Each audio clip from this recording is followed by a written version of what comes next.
Well, good morning and welcome to Frankly Speaking here on WYDC TV Big Fox. I'm your host, Frank Acom. We are broadcasting live from the Hesselson studio here on Marcus Street in Corning, and I am so glad that you've joined us this morning because we have a busy show. A lot to cover. Also, in the 7 o'clock hour, we're going to be talking with the kids from Corning Painted Post High School and the teachers who are headed to our sister city, San Giovanni Valderno.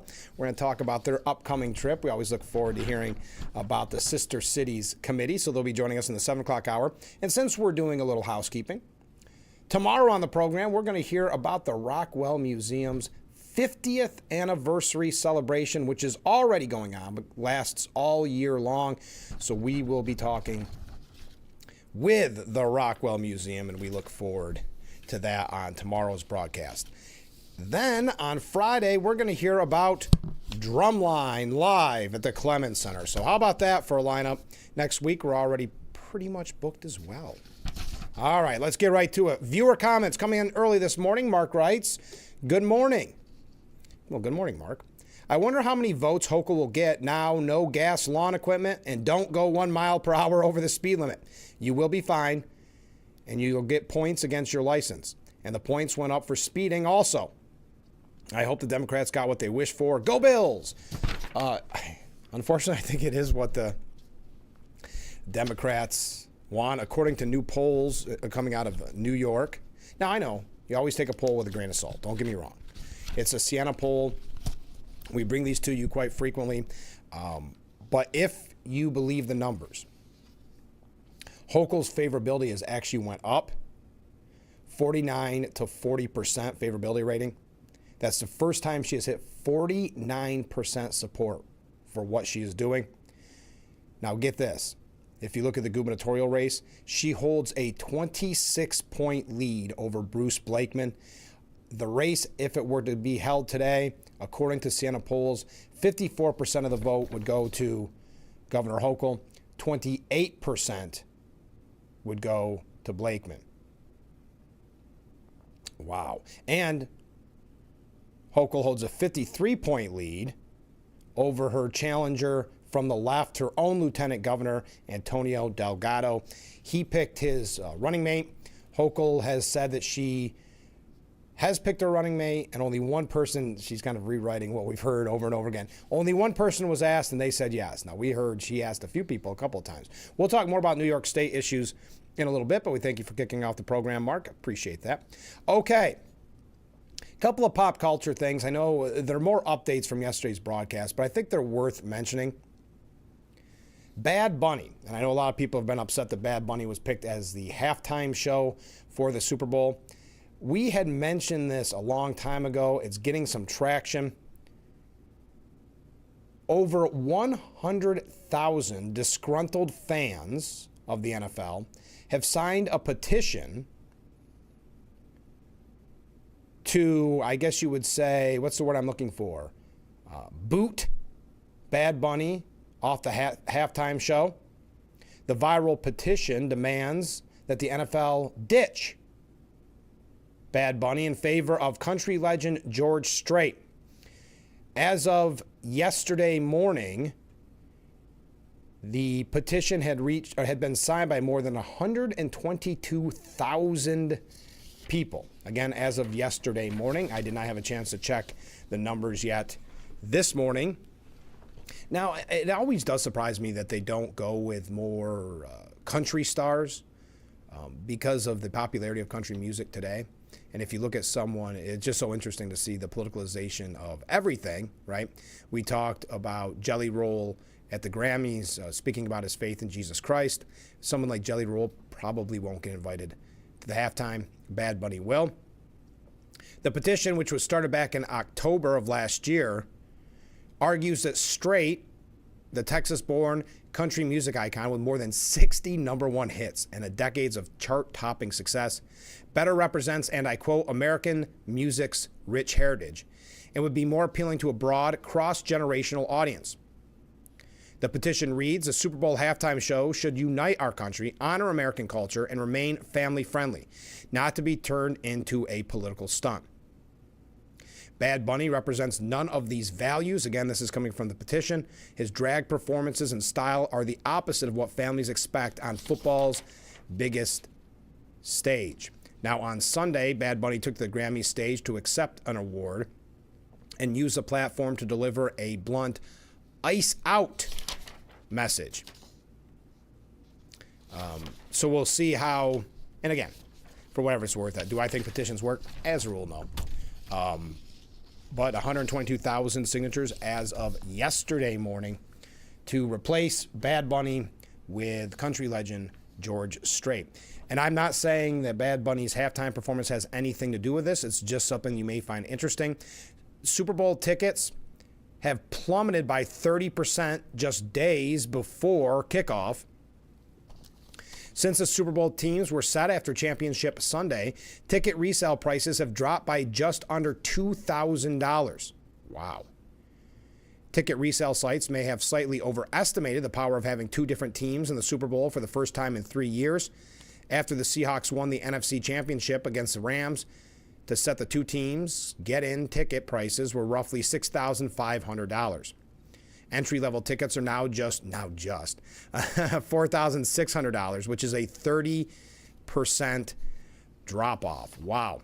And to tie in with the political nature of everything, I'm not sure if you saw this, but out of San Francisco, where people are getting ready, prepared to watch the Super Bowl, while several immigrant rights groups have held rallies making it clear that they do not want ICE at the Super Bowl. Okay. Now, I think I saw a report this morning that said ICE has confirmed they will not be participating in kind of a crackdown before the Super Bowl. But there happen to be other groups that are supportive of ICE, which you don't always see make the news cycle. A new digital billboard at Fisherman's Wharf in San Francisco is, needless to say, getting mixed reactions. It's an ad that shows support for ICE, heaven forbid, support for our law enforcement agencies. The sign reads, the billboard, I should say, reads, Defensive Player of the Year, ICE, and has a photo of an ICE agent. Now, of course, where was this out of? ABC7, KGO TV out of San Francisco. They, of course, did man-on-the-street interviews. It made me sick to my stomach, said Karen Guerrero of Chicago. It puts fear in me that it's desensitizing people to think that it's okay to be people hurting people. It's okay to be people hurting people. Okay. Scott Yurt of Chicago said they have a job to do. That's it. I don't have a problem with them. Now, the group, again, the billboard saying Defensive Player of the Year, ICE. The group calls itself American Sovereignty. People aren't overly familiar. I guess this news agency reached out to the group. They did not respond. And then, of course, they talked about the counter protests. But again, just tying those all in. Hey, since we're talking about pop culture, why not? Yesterday, we talked about Billie Eilish's Grammy speech where she said blank, ICE, and that no one is illegal on stolen land. It's all kind of cliche and trite. I mean, she's a pop star speaking to fellow like-minded individuals, but they, of course, call her brave and courageous. Well, the Native American tribe that owns the land underneath Billie Eilish's multi-million-dollar Los Angeles mansion said celebrities should explicitly reference the tribes if they want to use them to virtue signal. The Tongva tribe confirmed that Billie Eilish's $3 million home does sit on its ancestral land. The indigenous inhabitants of the Los Angeles basin said they appreciate Eilish's statement, but noted that the performer hasn't contacted them directly and insisted that next time she should explicitly reference them. A spokesperson reaching out saying, Eilish has not contacted our tribe directly regarding her property. We do value the instance when public figures provide visibility to the true history of the country. It is our hope that in the future discussions, the tribe can explicitly be referenced to ensure the public understands that the greater Los Angeles basin remains, I'm going to try here, Gabrielino Tongva territory. Now, needless to say, she has been receiving a lot of pushback Independent journalist Manny Morato, I think, made a very good point that Billie Eilish is worth $50 million and is given $0.00 to the original inhabitants of this, quote, stolen land. But Rich Lowry has a good point on this. And I know we're not going to spend any more time on this.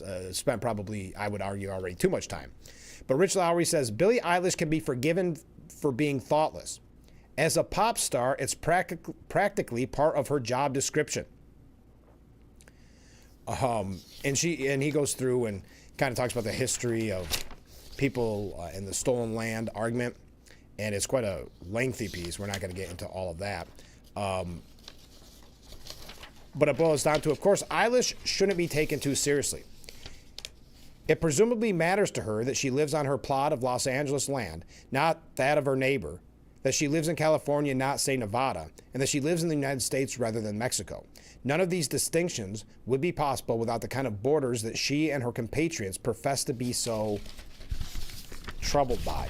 All right, one other pop culture thing on a positive note before we move on. We talked about Melania, and I'm curious if anybody saw Melania. I'm with the viewer who mentioned that not so much a theater goer anymore, but when it comes out on Amazon Prime, I will be viewing it, and I look forward to that. But a lot of people did go out to the theaters to see Melania. The feature-length film hauled in an impressive $1 million at the box office on Monday. Not typically a movie-going day. That adds to its historic opening weekend, which prompted now the studio to add more than 200 theaters in new cities and markets where the hit is already showing. So 200 more theaters because of the success thus far of Melania. We've talked about the best performance of a documentary in decades. The media, of course, is mocking it, ridiculing it. Who was it? Matt LaBash that said, "Is it the worst movie in history?" But again, so bad that the numbers, $1 million on a Monday, now adding 200 more theaters. If you did see it, I would love to hear your thoughts on it. We have not had any reviews coming in, but that's okay. I think many of you are probably like me, waiting for it to reach your home so you can watch it in the comfort of your own living room. When we come back, a couple of other quick breaking stories from yesterday. There was a lot of breaking stories. The government shutdown has been averted, but I think it's 10 days. We could be looking at another government shutdown, if I understand correctly, on Valentine's Day. So that's one thing to look forward to. Isn't it always amazing that government shutdowns always seem to be around a holiday, right near Christmas, Thanksgiving? I guess Valentine in the scheme of things not as important as those two, but just always interesting how the math works on that. I'm not sure how or who sets the schedule. Yes, we do have a lot to cover.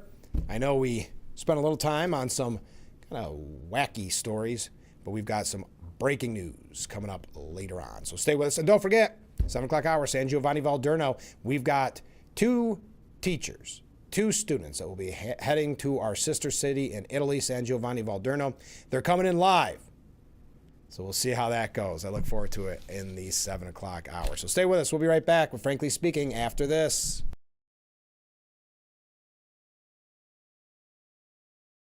What better way to start or end every day than relaxing in your very own Hesselson's hot tub?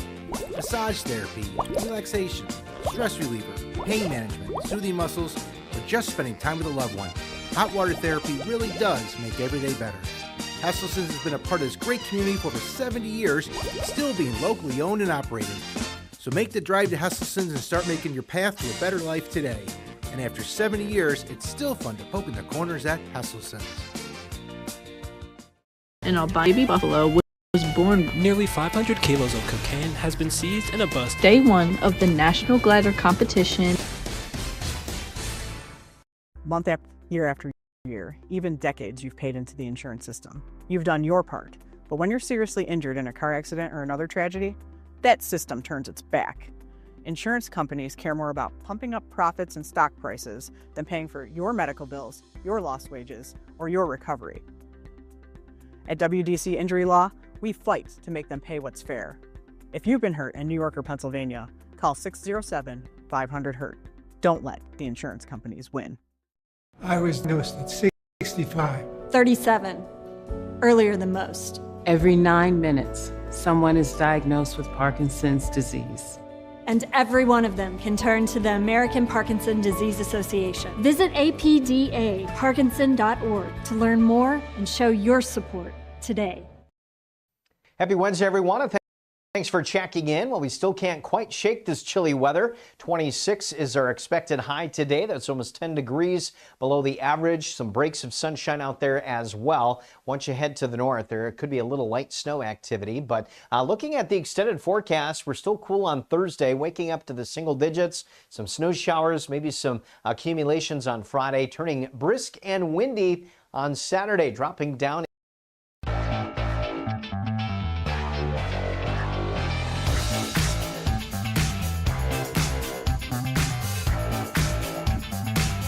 The Frankly Speaking Roof Cam, brought to you by Boss Security in Horseheads. Contact them today for all your business and home security needs. We are back broadcasting live from the Hesselson's studio here on Market Street in Corning. I know we haven't talked a lot about this, but with Savannah Guthrie's missing mother, just as a update on this from yesterday, President Trump, who hasn't always gotten along with Savannah Guthrie, plans to call Guthrie to offer more federal help to find her missing mother. Now, we know that her mother disappeared from her Arizona home Sunday, and what authorities are saying was a possible kidnap attempt. TMZ is reporting that there's a ransom note, but they're not sure if this, and no one's sure at this point, if the ransom note is real or if it's a group trying to scam on what is a tragic story. Yes, that's how bad things can get, where they see the missing mother of Savannah Guthrie as a quote-unquote opportunity to rob and steal. In the ransom note, apparently they're demanding millions in Bitcoin. Assistant Special Agent in charge of the FBI's Bureau in Tucson said, "We are looking at this from every angle, but we need your help.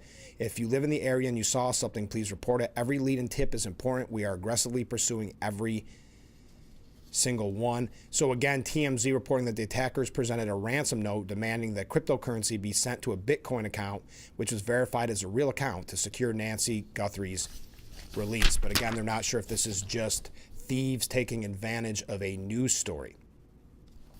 But I mentioned that President Trump said he wants to send more federal help to Guthrie. He told a reporter in the Oval Office, "Sure, I would offer additional federal help in this case. I'm going to call her later on. I think it's a terrible thing. I always got along very good with Savannah. Very unusual situation, but we're going to find out." The Pima County Sheriff's Department said Tuesday it was aware of possible ransom notes, plural, circulating, but did not confirm the legitimacy of those demands for money. So that is just a quick update. The president vowing more federal help. Yesterday, too, it was such a breaking news cycle type of day, a Trump news cycle kind of day, that the government shutdown ending was kind of brushed aside. This was brushed aside early from yesterday. U.S. military shot down an Iranian drone that was approaching the USS Abraham Lincoln in the Arabian Sea. According to officials, the U.S. military shot down an unmanned Iranian drone after it aggressively approached a U.S. Navy aircraft carrier with unclear intent. According to CENTCOM, the Iranian drone continued to fly toward the ship despite a de-escalatory measure taken by U.S. forces operating in international waters. An F-35C fighter jet from Abraham Lincoln shot down the Iranian drone in self-defense and to protect the aircraft carrier and personnel on board. No U.S. service members were injured and no U.S. equipment was damaged during the incident. Hawkins also told Fox News that during a separate incident hours later in the Strait of Hormuz, Iran's Islamic Revolutionary Guard forces harassed a U.S.-flagged, U.S.-crewed merchant vessel lawfully transiting the international sea passage. saying, quote, 2 IRGC boats and an Iranian drone approached MV Stena Imperative at high speeds and threatened to board and seize the tanker. Guided missile destroyer USS McFall was operating in the area and immediately responded to the scene to escort MV Stena Imperative with defensive air support from the U.S. Air Force. The situation de-escalated as a result, and the U.S.-flagged tanker is proceeding safely. Also in breaking news, as I said, the end of the partial shutdown, excuse me, as President Trump signed legislation yesterday to end the partial government shutdown, which began, you may not have realized this, on Sunday. This one was always expected to not last as long, but it was also kind of an interesting situation. We're going to talk about it in the next break because I realized, or next segment, because I realized we're running just a little bit long. But many not aware that there was a partial government shutdown that had been occurring since Sunday. But now that has ended. We'll tell you a little bit about that. Then we've got a couple things about protests, a lot about New York State issues as well. So we're just getting warmed up. Stay with us. Keep those waves, keep those comments coming in. I know we've been talking about a bunch of different topics this morning, but you can weigh in at any time. Your thoughts on the poll numbers I read earlier showing Governor Hochul's favorability rating has increased. We do have a couple ICE stories that we may get to, some kind of random updates on various issues that we'll be talking about as well. So stay with us. This is Frankly Speaking here on WYDC TV, Big Fox.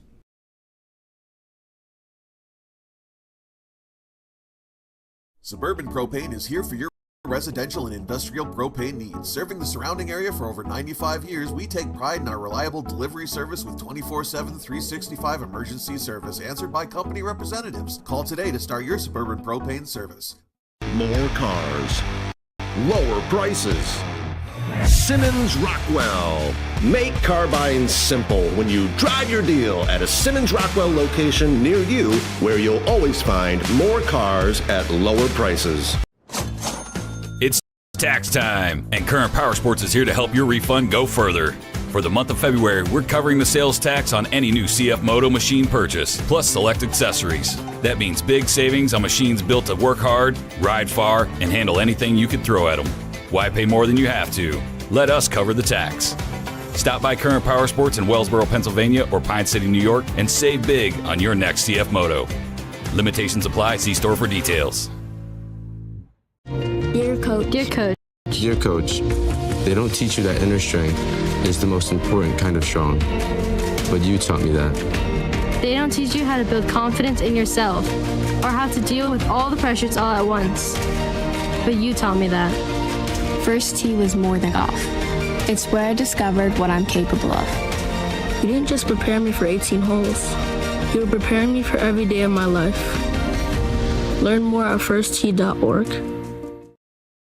Happy Wednesday, everyone. And thanks for checking in. Well, we still can't quite shake this chilly weather. 26 is our expected high today. That's almost 10 degrees below the average. Some breaks of sunshine out there as well. Once you head to the north, there could be a little light snow activity. But looking at the extended forecast, we're still cool on Thursday, waking up to the single digits. Some snow showers, maybe some accumulations on Friday, turning brisk and windy on Saturday, dropping down.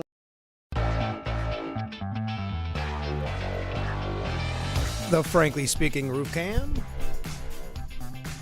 brought to you by Boss Security in Horseheads. Contact them today for all your business and home security needs. We are back, broadcasting live from the Hesselson's studio.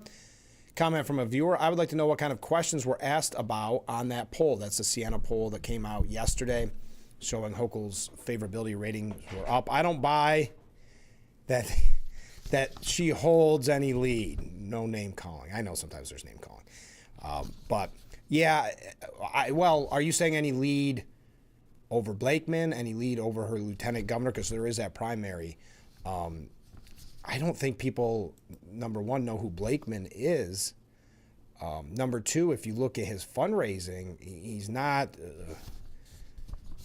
changing the world. So I think favorability surprises me. That's just overall favorability, right? That's not against anybody. That's just about the job she's doing. The polling numbers when it comes to opponents, though I think they're high for her and low for her opponents, I do think they're probably more accurate. We'll talk about those a little bit more in depth.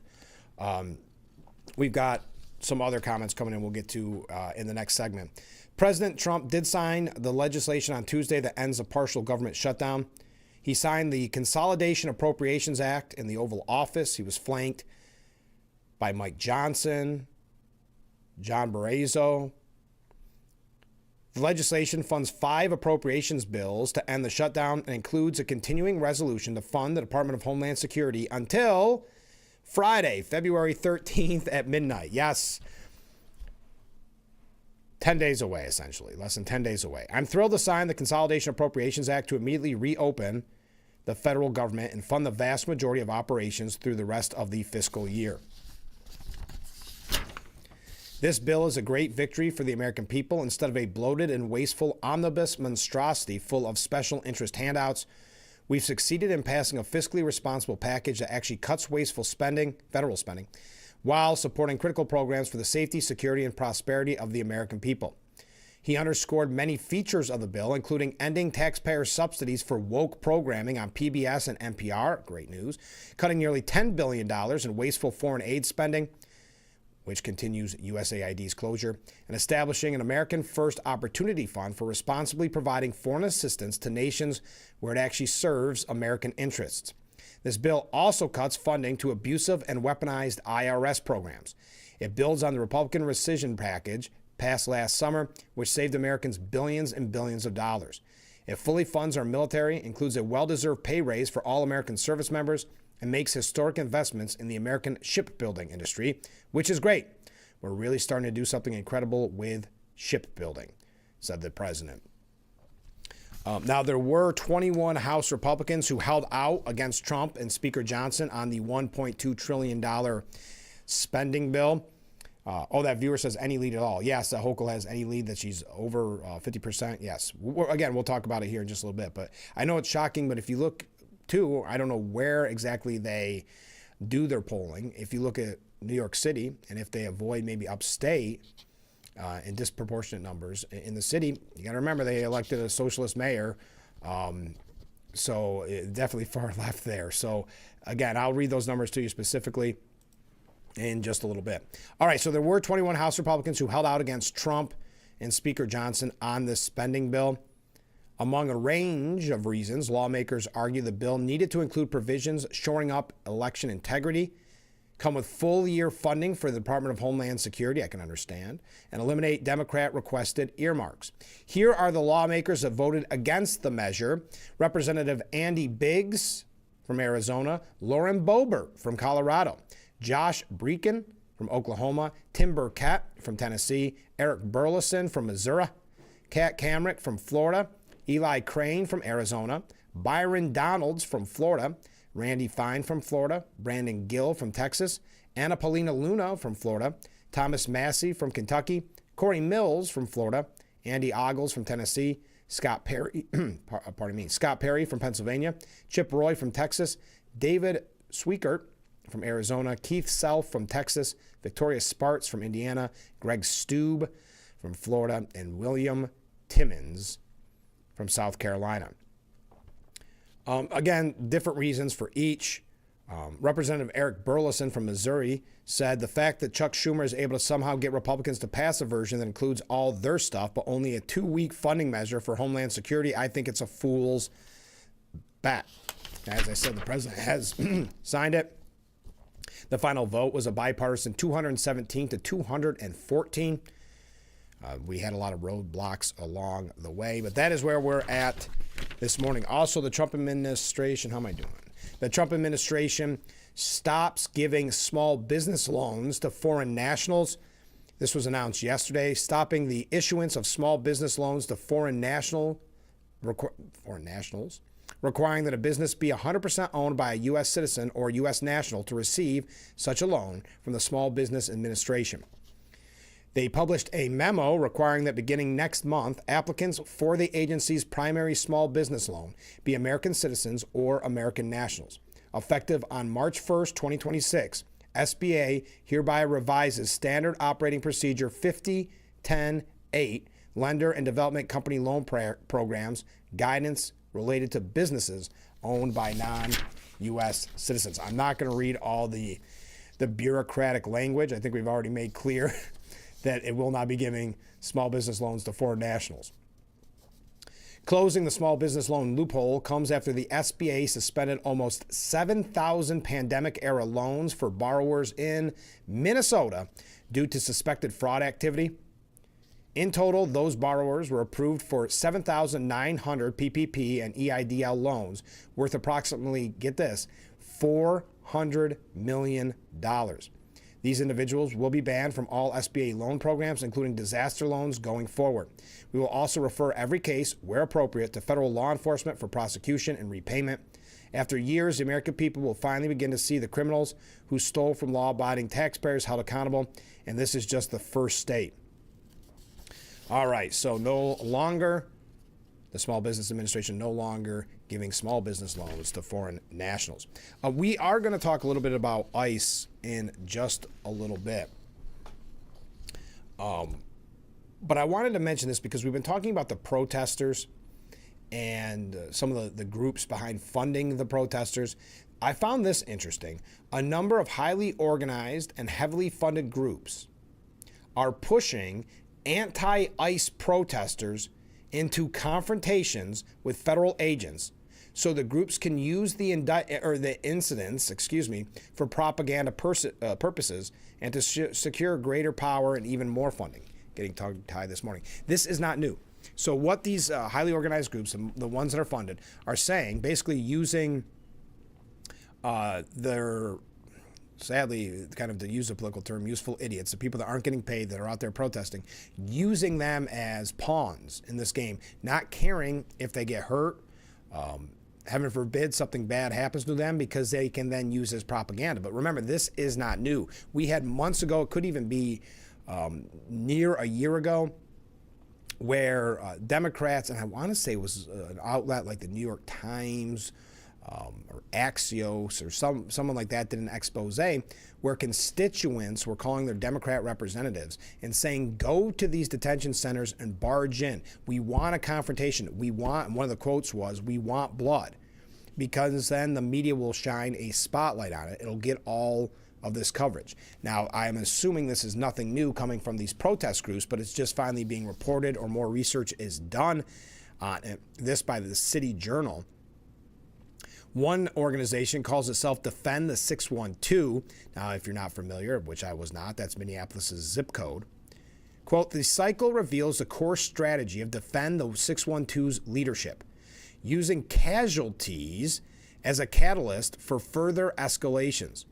Organizers continue to push volunteers into unpredictable scenes, ensuring continued confrontation between residents and federal agents, while the professional architects of the chaos remain shielded from the consequences. So again, to use that term, pawns, they are sending out these protesters, the ones that aren't making money, putting them in scenarios that are troubling, that could lead to casualties, could lead to injury, because they want to use them as propaganda. And again, that's so they can get even more funding for themselves and for their group. And they're sitting pretty back at home watching it all unfold on the nightly news. Again, this is what was demanded of Democrat representatives at one time by their constituents, probably still is. We see that not at the same level, but we saw, for instance, like I keep mentioning in Steuben County, where you had a leader of a group essentially lie to their group, saying that there was going to be an ICE detention camp built in Steuben County. Well, that was not the case whatsoever, but they knew that would get the numbers out, and then they can use those people as pawns to have a bigger number at the legislative meeting, so that when the news came, it looked more impressive than it was if it were based on facts, right? In this scenario, these groups who are highly funded are willing to use their fellow protesters as they, remember, sit back in their comfy chair, use the protesters who are so livid at ICE, use them as pawns, putting them in dangerous, unpredictable scenarios because they want, at the end of the day, keep this in mind if you're involved in the protests. There's nothing wrong with peaceful protest, not whatsoever. But keep this in mind if you're going out and protesting, and whose interest are you really playing into, especially if you're being put in dangerous, unpredictable scenarios that could lead to imminent danger. The pro-illegal alien group claims its goal is to protect Minneapolis neighborhoods and characterize its support for migrant murderers, rapists, drug dealers, and gang members as an act of love and caring. Again, this is Defend the 612. Minneapolis will not accept federal occupation, and we will not accept the violent invasion by immoral stormtroopers who have been given orders to terrorize our community and riot in our streets. Masked agents try to kidnap our babies and tear families apart again and again. But the 612 is completely clear and united. We want ICE out of our home, and there's nothing that will ever stop us from boldly and openly taking care of each other. To form this, quote, taking care of each other, takes, though, is to train their so-called ICE watchers to get into increasingly risky and dangerous confrontations with police and federal law enforcement. So again, they can use that as propaganda. They know the news will cover it, and they can get more funding. Their left-wing agenda can be furthered by people who jump on the bandwagon when all the facts are not known. But just keep in mind, it's something that we've talked about in the past, but of course still being pushed by many of these anti-ICE protesters. They want to put their fellow comrades into dangerous and risky situations so they can ultimately get that propaganda. Okay, we've got a lot of other stories to get to, so stay with us. I see some comments coming in. Keep them coming in. Keep those waves coming in. We'll be right back after this. An albino baby buffalo was born. Nearly 500 kilos of cocaine has been seized in a bus. Day one of the National Glider Competition. Concert of Diva Showstoppers featuring a Glinda and Elphaba from the Broadway company of Wicked. Quite as popular. Good Witch Bad Witch has been thrilling audiences coast to coast with their stunning vocals and playful banter.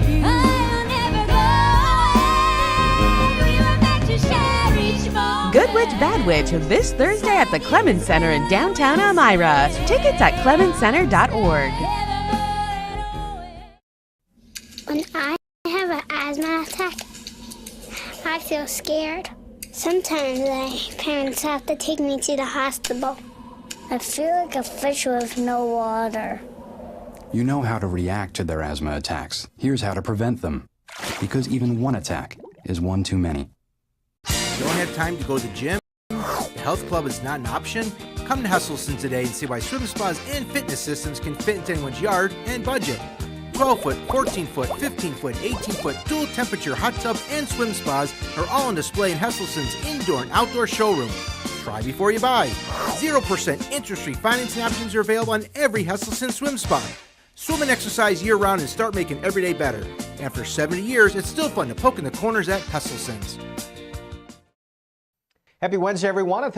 Thanks for checking in. Well, we still can't quite shake this chilly weather. 26 is our expected high today. That's almost 10 degrees below the average. Some breaks of sunshine out there as well. Once you head to the north, there could be a little light snow activity. But looking at the extended forecast, we're still cool on Thursday, waking up to the single digits. Some snow showers, maybe some accumulations on Friday, turning brisk and windy on Saturday, dropping down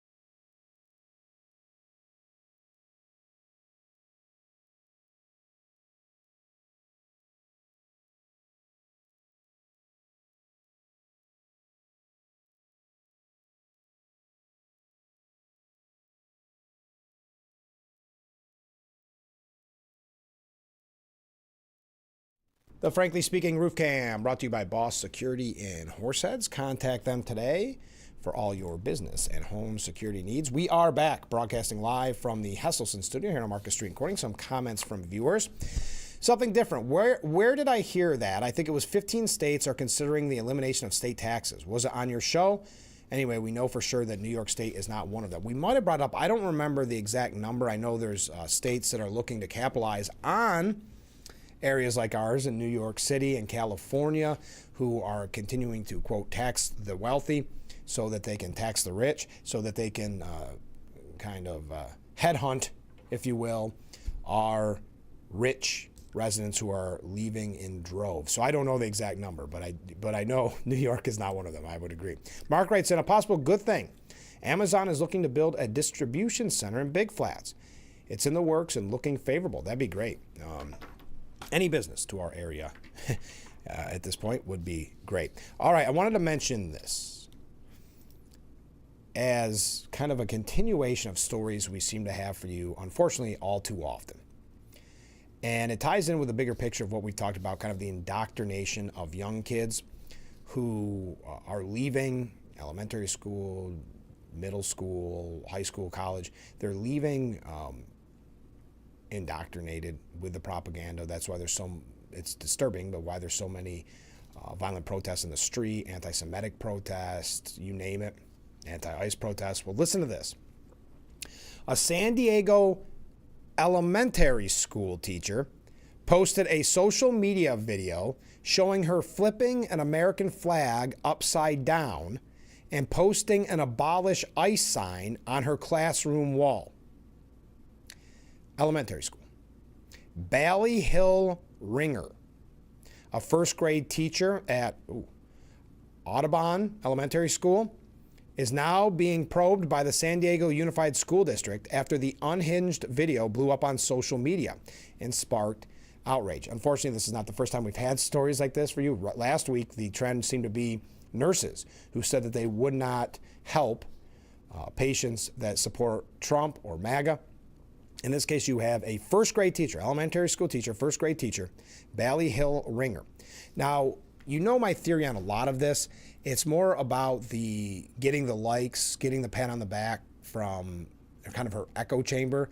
And then when it goes too far, like we had that one nurse, when it went too far saying, oh no, I was hacked. They don't realize the repercussions. Because let's face it, before Trump, there were no repercussions.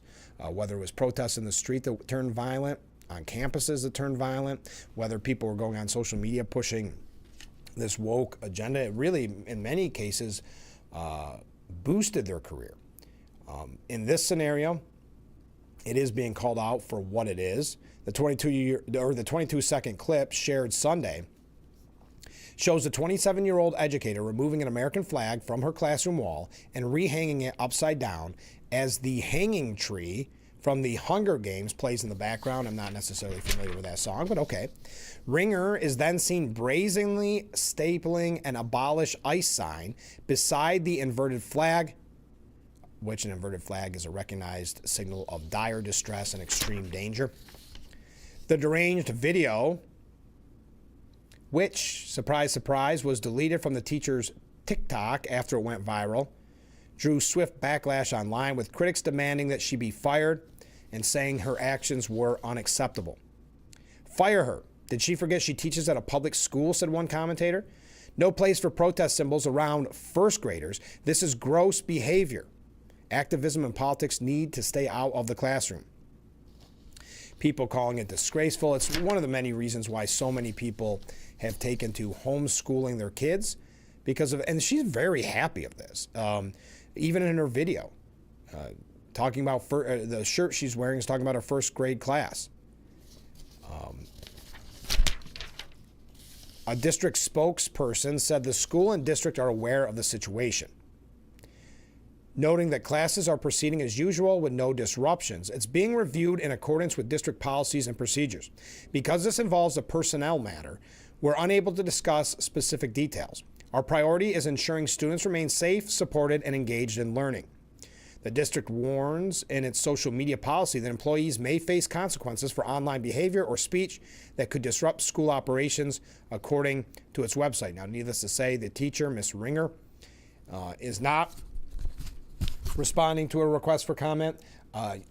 I'm assuming the Unified School District is probably crossing its fingers that this story will not gain any more traction, because at the end of the day, they don't want to fire or suspend these teachers. There's the whole tenure process. There's the whole kind of education bubble in this scenario where they're looking out to protect each other.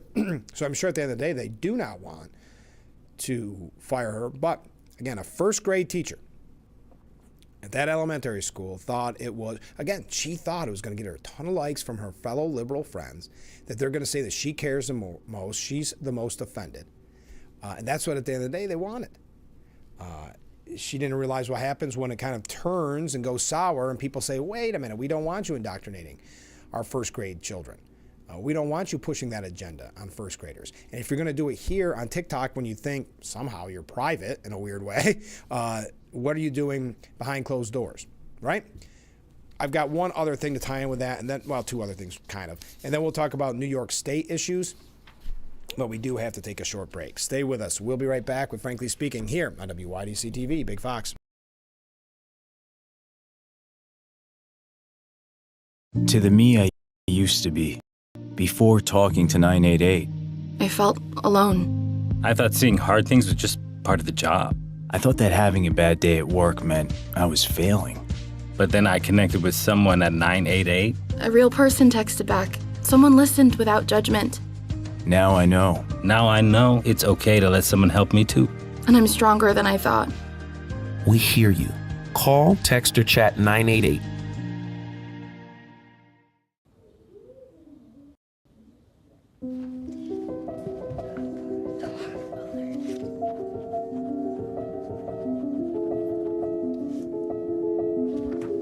Can you help me?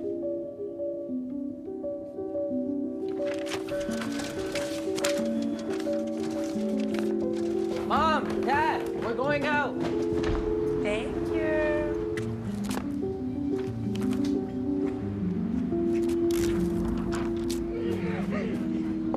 Oh, look, they're playing chess.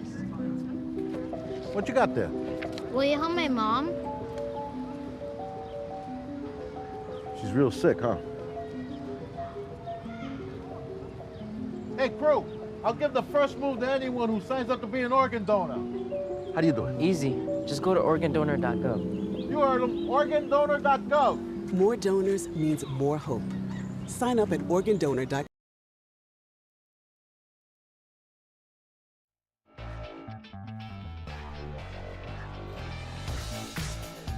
The Frankly Speaking Roof Cam, brought to you by Boss Security in Horseheads. Contact them today for all your business and home security needs. We are back, broadcasting live from the Hesselson studio here on Market Street Courting. A couple of viewer comments. Ken writes in, out of a population of about 430,000 people in Minneapolis, there are under 1,000 protesters, possibly 500, 0.1% that actually live there, that want illegal immigrant criminals to stay in their city. So where are the voices of the other 99.9% of the population? And you raise a good point, and because actually our friends, and at a local level too, Ken, there was a lot of people talking about it in, I can't remember where the outlet was. I thought I had it right here. But in the Steuben County issue, where they protest at the legislature, they are such a minute fraction of the population of Steuben County that why would you change, essentially, your 30-year history of working with U.S. Marshals to appease a group that protests sometimes, as I mentioned, up to 4 times a week, if not more. So I really, it's a tactic. It's why the ringleader of the protesters of the Steuben County Legislature wanted to boost the numbers, so they lied about an ICE detention center coming to our area. because they wanted to boost the numbers so it looked more impressive. There, you're exactly right, Ken. If you do the math, you're talking about such a small percentage of that population, but that's what the media focuses on. And again, if you have the 99.9% of the population, you know how the media will cover them, much like they cover the Tea Party. They'll equate it to some type of racist rally. So I think a lot of people just want to ultimately stay home. The problem with these anti-ICE protesters, and when they were, because they're all one and the same, the anti-Semitic protesters, all the ones that are kind of the standard people you always see, they always push it to where it does affect those that then get outraged, meaning you're going into work and they block the bridge or they somehow disrupt your day. That's when people start saying, you know what, maybe ICE isn't so bad. And that's why I've been saying this anti-ICE has been, and I think it's already probably crossed that line to where it's very reminiscent of abolish the police. But we'll continue with other comments. Morning, Frank. Well, good morning, Steve. What's the thing that's going to take the mayor of New York City to actually send snowplows out to Staten Island? Amazing how quickly people have learned that the promises that he made are going to be nothing but empty promises. I guess a few million more people should have voted. Did you see, and I've got some more comments, hold off. Did you see, and we may get to it a little bit later on, but there's a piece at the New York Post this morning. He's getting ripped by some opponents. Mamdani, well, we brought you the story yesterday that fellow DSA members, Democratic Socialists of America, are turning on him because there's been life and death situations in New York City already. And remember, the media tried to tell you that he handled the snowstorm perfectly. That was about an hour into the snowstorm. Since that time, of course, that has not been the case. It's been a disaster for Mayor Mamdani. And now the New York Times did a glowing review on his Carhartt jacket that he was wearing during the storm. Yep. That's the kind of treatment you get when you're a Democrat, especially a Democrat socialist, from far left outlets like the New York Times. But there are others that are criticizing him as the city is still a mess. Some people can't get into school and to work still. And the death toll for people outdoors up to 16. And what does the New York Times style section focus on? One that was unassuming and modest, but still able to distinguish him while he addressed New Yorkers during the storm. That, of course, was Mamdani's Carhartt jacket. One Democrat operative said if he used a fraction of the energy spent on his propaganda videos and prop jackets towards running the city, we wouldn't have people literally dying from the cold, piles of garbage, and mountains of snow.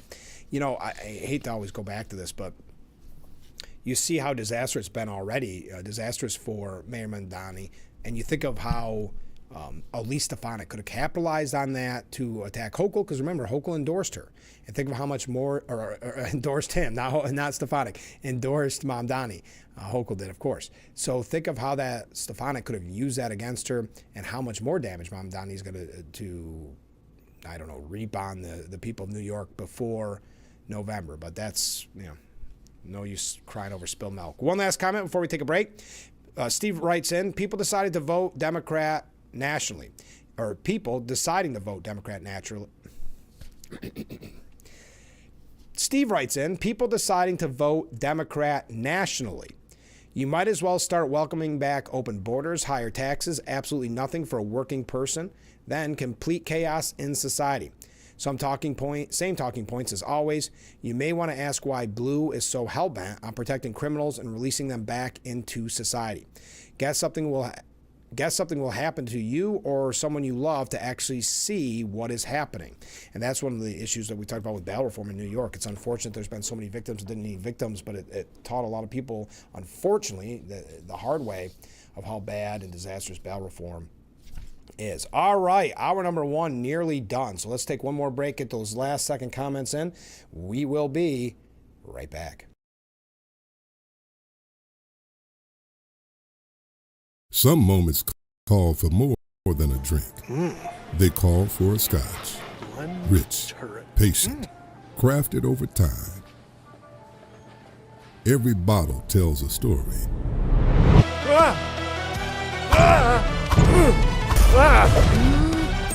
Yeah, I'll take it. What? Bit drafty in here. Foster's. Elevate your spirits. webs our stories, the warmth of our laugh, or our family's secret sauce. We all bring something different to the table. So make some space. The power of connection is waiting right outside your comfort zone. Learn how you can help strengthen your community at belongingbeginswithus.org/teamup. Happy Wednesday, everyone. And thanks for checking in. Well, we still can't quite shake this chilly weather. 26 is our expected high today. That's almost 10 degrees below the average. Some breaks of sunshine out there as well. Once you head to the north, there could be a little light snow activity. But looking at the extended forecast, we're still cool on Thursday, waking up to the single digits. Some snow showers, maybe some accumulations on Friday, turning brisk and windy on Saturday, dropping down into the teens.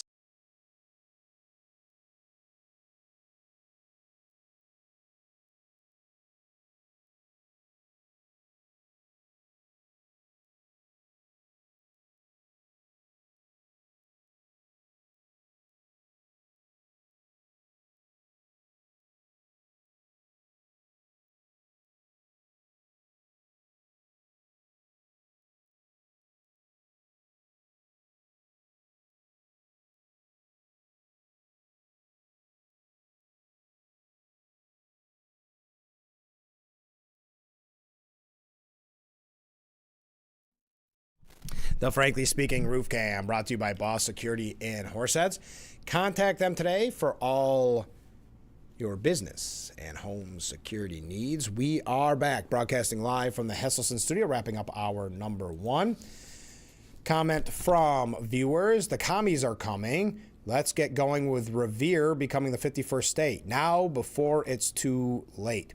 Mark writes, and if you don't know that reference, I believe it was last week, talking, or maybe it was Monday, talking about the splitting of New York City from upstate, essentially. As we talked about it with Phil. I don't remember if we talked about it with Joe Sempolinski, but I know I have numerous times in the past. Sometimes it gets traction. It just never seems, with one-party rule in Albany, it never seems to go anywhere. It's been a topic, I'm not exaggerating, I've talked about on air at one point or another pretty much consistently through nearly 20 years of media. So it's frustrating. So I've admitted I'm jaded. Mark writes in, guess the electric shovels aren't working too well in New York City. They may want to bring some gas ones in.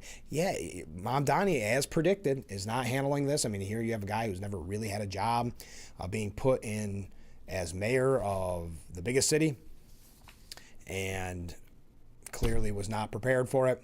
And that's just a month in. So where does it head from here? We've got some New York State issues to talk about. I kind of want to wrap up that discussion about that teacher. That topic's over, but the elementary school teacher putting the American flag upside down and then putting up a sign that said abolish ICE. Again, first grade teacher. There is a piece that we may get to at the top of the hour, but I'm not sure if we'll have a chance. So if not, I want to just highlight it for you at New York Post. Teachers' unions have hijacked classrooms across the U.S. to indoctrinate students with far-left propaganda. So hopefully we'll have an opportunity for that at some point, but I'm not sure because I want to get to New York issues. And at 7:30-ish, we have a live interview with our friends from San Giovanni Valderno Sister Cities Committee. Now sometimes they're from San Giovanni. This time they are traveling to San Giovanni. They're from Corning Painted Post High School, so that's coming up at 7:30. Some other big news and breaking announcements, so don't go anywhere. Hour number 1 in the books. Hour 2 moments away. Stay with us.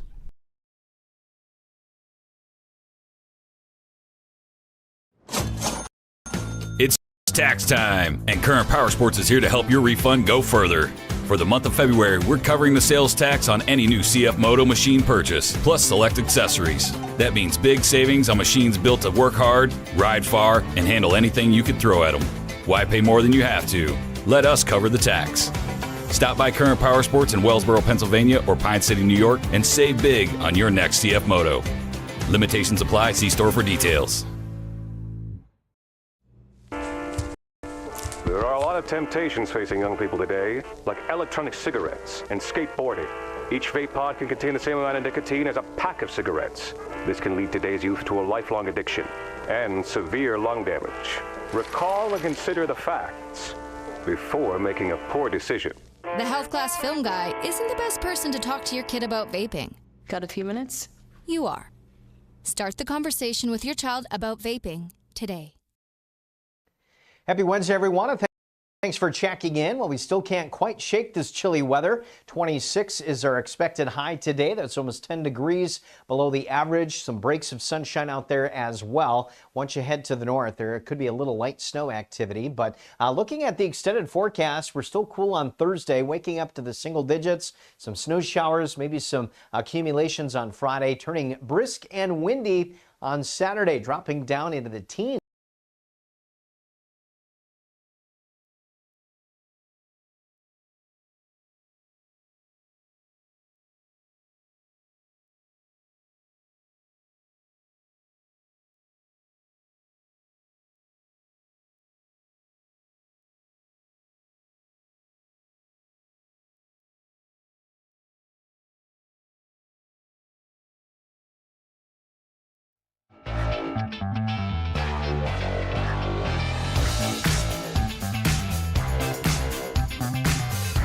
And we welcome you to our number 2 of Frankly Speaking here on WYDC TV Big Fox. I'm your host, Frank Acom. We are broadcasting live from the Hesselson's studio. We've got a lot to cover on New York State issues. We've been talking a little bit about Mayor Zohran Mamdani and the disastrous handling of the snowstorm. Still talking about that. And some of his Democratic Socialists of America friends have turned on him a little bit. But we're going to talk about the poll numbers from Siena College and what that looks like for Hochul versus Blakeman versus Delgado. But first, just a troubling statistic, because we talked about the indoctrination kind of in colleges and this anti-Semitic protests that have strengthened and grown. In New York City, hateful anti-Semitic incidents have skyrocketed 182% across New York in January compared to a year ago. Not as if things were smooth sailing a year ago. So even as other crimes, such as murders and shootings, have decreased in the city, an increase of anti-Semitic incidents in New York City, again, 182% increase. There were 31 hate crimes against Jewish people reported in the first month of 2026, which is 20 more than the same time last year. The concerning figures are in contrast to the record low number of shootings and murders that took place in the city in January because of the below freezing temperatures.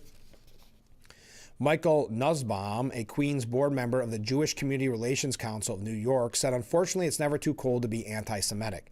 The hate is going to be difficult to eliminate. It's what's in people's hearts and minds. We suffered thousands of years of persecution and anti-Semitism. What else is new?" he said. And I'm not going to go through each individual case, but anti-Semitism, anti-Semitic incidents soaring 182% in New York City. Okay, let's talk about New York. So the Siena Research Institute at Siena University, and they release these. They release them pretty frequently. I try to give you some of the numbers. I don't want to. They ask a lot of questions. I don't want to go too much into the weeds on this. But Hochul hits a new favorability rating high. Now, I always say take a poll with a grain of salt, but we still need to look at these because this is what the media is going to push to not only bolster her supporters, but to discourage you to where you're saying, there's no sense even going out, right? Hochul's got this for sure. There's no sense even going out in the primaries, or in the general or primaries if you're Democrat. Hochul has her highest ever favorability rating, according to the most recent Siena poll. She's at 49% favorable. That's the first time she's ever hit 49%. And she holds a 26-point lead over Bruce Blakeman, her Republican opponent. 54% voting for Hochul in this scenario, 28% for Blakeman. And among Democrats, she holds a 53-point lead over her challenger from the left, her own Lieutenant Governor, Antonio Delgado.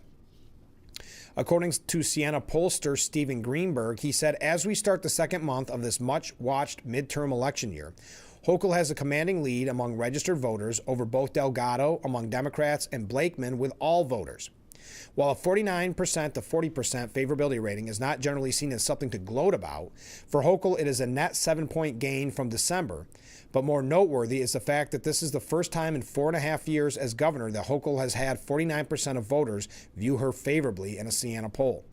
Even though independents continue to view her unfavorably, as do an overwhelming majority of Republicans, Democrats view Hochul favorably. This is to tell you about what we're dealing with in the state of New York. Democrats view Hochul favorably 69% to 20%. So 69% of Democrats like the job that Governor Hochul is doing.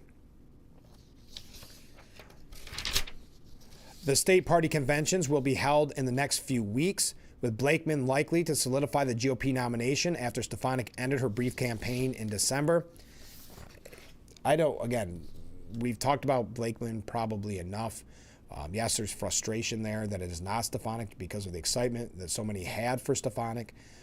But now it looks to be that they're staying in too long, that kind of reward for bad behavior, if you want to, will be that he will be the nominee unless something shocking happens at the last minute. And I don't know what that would be because both Mike Lawler and Elise Stefanik, who both declared or looked like they were going to run or did declare, she declared, have both dropped out. So it's now tough to change your mind on that. But 10 months from Election Day, Blakeman, largely unknown to 3 and 5 New Yorkers, has his work cut out for him. I would also argue that, okay, so he's largely unknown to 3 and 5 New York voters. I would say there's probably a few people in that poll that said, oh, of course I know him, because they don't want to look ignorant. Because I would say, as we are all pretty entrenched in politics here, I would say there's a lot to still know nothing about Blakeman, his policies. And again, the media's not going to cover him because they know that they don't need to. He said he needs to focus on getting upstate New York voters to trust him. That's unfortunate because Stefanik already had all of upstate. She could have been focusing on the city. So there's a lot of moving pieces here, and I don't want to keep being negative, but these polling numbers, and again, we take them with a grain of salt, it's still worth noting how much of a lead. So even if it's off by 10 points, heck, even 20 points, she still would have a 6-point lead over Blakeman. Now, the sad thing about this is the polls before Stefanik dropped out, she was actually closer that early on than Lee Zeldin was on the final vote tally, which was right around 6-7%. And that's before she started campaigning, fundraising, etc. Now we're looking at an early poll, again by Siena, but a 26-point lead over Blakeman. How do you come back from that? Now against Delgado, her primary opponent, Hochul has at least 60% support in every region of the state, as well as the support of 68% of self-described liberals and 65% of moderates. Helpful to Hochul is support for some of her latest policy plans, and they looked at the numbers on support. Eliminating state income tax on the first $25,000 earned in tips. So basically saying we're going to do the same thing that Trump proposed. That's 68% popular. So I guess she gets credit for that at the statewide level. Ensuring, listen to this, immigration enforcement targeting people whose only crime is being in the country illegally cannot occur in sensitive locations unless there's a judicial warrant. 67% of voters in New York support that. Increase in child care funding by $1.7 billion, 66% support. And providing $30 million in payments to farmers to offset what Hochul calls rising costs due to tariffs, 59% are favorable. Now, I don't want to go through any more of these because you can always say, and I get it, oh, the polls are all lies. And there's something to that. But it's something that we do have to at least take a look at, because we can't bury our head in the sand and think because we're not fans of Governor Hochul's policies that those, specifically in New York City, that voted for a socialist, that they're not huge supporters of it. That the people, and I know it's a small fraction of the population, but the people that are protesting 4 or 5 days a week, they're fans. These add up to where those numbers, though I think misleading or maybe overstated, are still worth taking into consideration. Because if you even look at, for instance, with Blakeman, you look at the numbers not being in his favor by any way, shape, or form. If you say, okay, I don't believe the polls. I don't believe the polls on that. Well, just look at his fundraising. Now, unfortunately, we know that Elise Stefanik, I don't want to keep talking about this, but Elise Stefanik was a fundraising powerhouse. She would have already had a war chest coming in. She would have continued to fundraise. I mean, how many people were so excited to donate to her, to send money to her, to support her, put signs up, knock on doors. That excitement does not seem to be here for Blakeman. The presumptive Republican candidate challenging Kathy Hochul, Bruce Blakeman, raised about $260,000 in new contributions and almost $1.4 million total. Okay. 3 transfers, 2 from his county executive committee and 1 from the Nassau GOP committee, account for $1.125 million. Almost all of his fundraising activity at this early stage. So all of his fundraising, all of his money coming either from his county executive committee, meaning when he ran for county executive in Nassau County, or came from his area's GOP committee. Not from people like you. Not from people that donated their $200 inflation rebate check from Governor Hochul. Nope. 3 transfers made up $1.125 million of the $1.4 million. Now, Hochul hauled in $5.4 million. Now, she spent twice as much as Blakeman raised. Hochul spent $2.9 million, twice as much as Blakeman raised, and has more than $20 million in the bank compared, again, $20 million compared with Blakeman's $1.14 million balance. Now, in an email, Blakeman's campaign spokesman said, no amount of money can overshadow Kathy Hochul's disastrous record on tax hikes, skyrocketing utility bills, higher commuter fares and tolls, and pro-criminal policies that put every New Yorker at risk of becoming the next crime victim. Now, I understand why that's the response. But Blakeman trails former GOP gubernatorial candidate Lee Zeldin's fundraising at this point. Well, yeah, because Zeldin got out ahead of time, too. This is even a shortened race compared to where Zeldin was. In a recent Instagram plea, Blakeman even asked for money to pay for a billboard targeting Hochul. Most of Blakeman's donations not transferred from his county executive campaign were small dollar figure amounts from as far away as Arkansas, Nevada, and Massachusetts, and from nearby GOP strongholds like Oyster Bay and Garden City. But those lunch money donations won't be able to keep pace with Hochul's hefty contributions from unions and big spenders. She did what incumbents in high-profile seats do, raised mountains of cash from deep-pocketed donors. It's no secret that Blakeman faces an uphill battle, and his fundraising efforts certainly weren't boosted by the strength of the rest of the likely GOP ticket. Mike Henry, who had planned a second run for Attorney General, has dropped out of the race, with allies saying he didn't see any GOP path to victory this fall. Factor in that there are about twice as many registered Democrats as Republicans in the state, and Blakeman has a real underdog fight. I would say that's, well, I'm concerned too, whatever you think about Blakeman and his chances of winning governor, I'm concerned about what this means for House seats. Because Lee Zeldin did a great job campaigning. He went out, and yes, he ultimately lost, but many people give him credit for flipping the House to Republican majority because of the campaigning he did in states that won, like, for instance, Mike Lawler, that seat as a Republican. Will we have that with Blakeman? I don't think so. Could it cost us seats? Many people are suggesting that it would, like a Mike Lawler. So who won, I'm not just going to say because of Zeldin, but Zeldin helped him, Mike Lawler, win.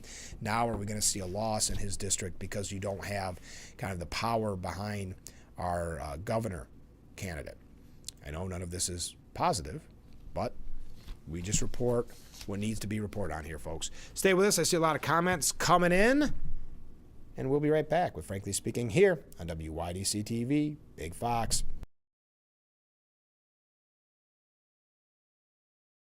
When it comes to cleaning your house or business, Magic Rags Cleaning Service has you covered from ceiling to floor. With powerful steam cleaning and attention to detail, we have you covered for moving out cleans, move-in cleans, Airbnbs, or just keeping everything neat and tidy. We go above and beyond in our residential and commercial cleaning, and our professional crew makes sure that your house or business is always ready for company. Call our number or schedule an appointment on Yelp or Facebook today. Assertive Diva Showstoppers featuring a Glinda and Alphaba from the Broadway company of Wicked. Quite as popular. Good Witch Bad Witch has been thrilling audiences coast to coast with their stunning vocals and playful banter.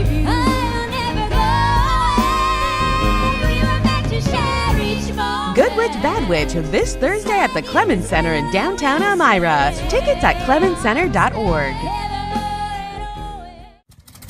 There have always been a few, ready to fight and win.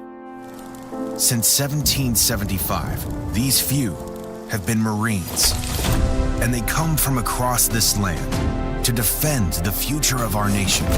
This year, our Corps celebrates 250 years, and Marines are proud to serve this country, each other, and all that is still to come for America.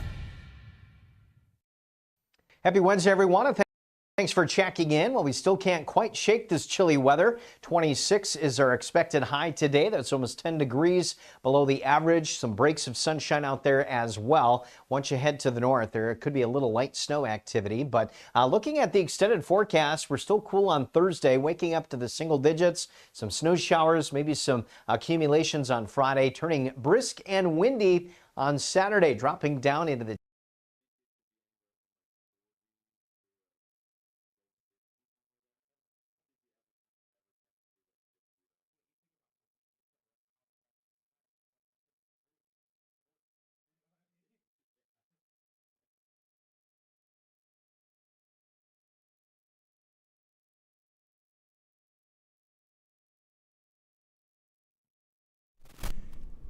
The Frankly Speaking Roof Cam brought to you by Boss Security in Horseheads. Contact them today for all your business and home security needs. We are back broadcasting live from the Hesselson studio, going through all these comments. Thank you so much for sending them in. We're talking about the polling numbers coming out from Siena College showing Hochul's lead over both Bruce Blakeman and her own Lieutenant Governor, Antonio Delgado.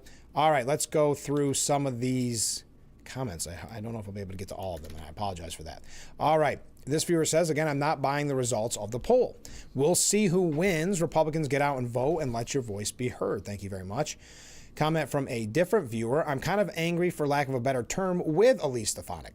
I'm starting to consider that she was and is a person who is thin-skinned. Oh, boo-hoo, Trump didn't endorse her. Yes, she stayed in her position and didn't take the ambassador job, but this is undermined by her dropping out. Well, yeah, to that viewer's point, the argument is that she had kind of had enough of it after losing the ambassador's seat because they needed her in the House. Then she's going to run for governor, which was already an uphill battle. And then Blakeman announced soon thereafter, and Trump didn't come out and endorse her to kind of knock Blakeman out of the running. So that's the theory. She's never come out and said that. If you read her actual statement of why she decided not to run, is that it is an uphill battle as a Republican in New York State, and that she wanted to spend more time with her young family. All right, continuing. Good morning, Frank. Well, good morning. We need all gun owners and hunters to get out to vote. It makes me sick to see pictures of our state blue when it's only the cities that are blue in the red state. Please show a real map of New York. Thank you very much. Comment from a different viewer. Good morning. The way you compete with them, you cheat like crazy the way I think they've won elections for years. Okay, thank you very much. And Mark finally, and I think I missed a couple here, but Mark says, sounds like Hochul is trying to take credit for what Trump has already done. No tax on tips and farm relief. That's a good point. And there was talks at one point that there would, in New York, they weren't going to follow the no tax on tips at the state level. I think they quickly changed their mind when they saw the popularity of that position. Okay, speaking of Governor Hochul, an offer has been made and an offer has been accepted, according to Governor Hochul, for her running mate ahead of the New York Democratic Convention, but left people guessing. Who exactly the governor has chosen to replace? Current Lieutenant Governor Antonio Delgado. Now, of course, we know Antonio Delgado really early into his time as lieutenant governor, decided he didn't like being her lieutenant governor and started running against her in this primary. We talked with Assemblyman Joe Sempolinski, and it's well known that he does not have a real office any longer, does not have his official work email. He's just kind of lost in the wilderness in Albany. So I'm guessing, as we joked, he was not going to get another shot at it. But there has been one offer made and one person accepted. Hochul told reporters on Tuesday the governor refuted reports emerging from the state capitol in recent weeks that she is having trouble selecting a new number 2 and has faced multiple rejections. All right, we got to take a short break. Stay with us. We'll be right back with Frankly Speaking here on WYDC TV. Big Fox, stay with us.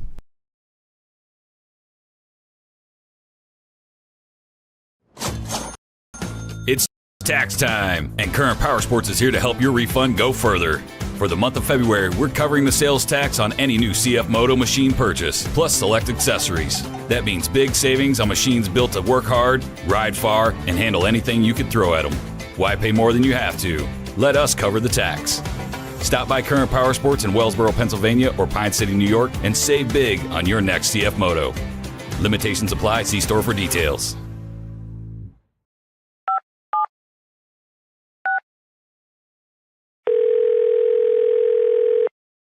Yeah, hello. I'm really not sure if this is what you all do, but I really don't have anywhere else to turn. Hi.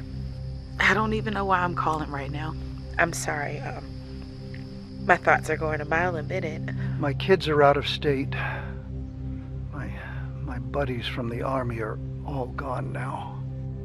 I'm really alone. I left the service last year. My mom just passed away a few months ago. I miss so much time with her. I keep getting calls about the bills, and I'm trying to get a job, but I feel so stuck. Okay, ma'am. I'm glad you called. Okay, sir. Let's stay on the line and walk through some things. Thanks. Okay. Thanks a lot. Thank you. From Excel member service to easy, reliable, and secure digital banking and a deep commitment to the communities we call home, First Heritage is proud to be part of our members' everyday lives. That's why we're honored to be named Best Credit Union in the Twin Tiers 5 years in a row and Best Locally Owned Business in 2025. To our members, thank you for your trust, your loyalty, and your votes. And if you're not yet a member, visit fhfcu.org or stop by your local branch and see for yourself what makes First